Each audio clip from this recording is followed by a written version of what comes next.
Il y a une réflexion que je suis en train de faire dans ma tête et j'aimerais la partager avec une personne. C'est une très bonne chose de prendre possession de l'année.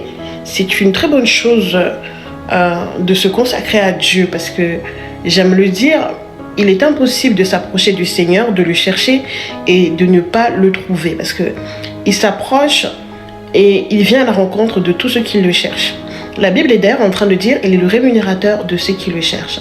Mais j'aimerais te faire comprendre quelque chose ce matin, c'est que le plus important, après avoir pris possession de l'année, c'est de garder celui qui possède l'année.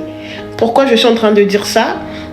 Si tu n'as pas celui qui possède l'année, tu ne pourras pas évoluer, tu ne pourras pas grandir, tu ne pourras pas bénéficier de ce que lui, il détient. Aujourd'hui, pour que un de tes enfants puisse bénéficier de ce que tu as, il faille qu'il vive avec toi, il faille qu'il demeure avec toi. Si l'enfant n'est plus à côté de toi, il te sera alors impossible d'agir sur sa vie. Il en est de même avec Dieu.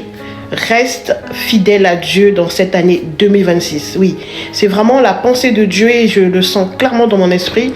C'est une des choses et un des caractères que Dieu va vraiment beaucoup plus travailler dans cette saison, dans cette année, la fidélité. Nous avons tellement du mal à exprimer, à manifester la dimension de fidélité avec Dieu, alors que c'est la clé de beaucoup de choses.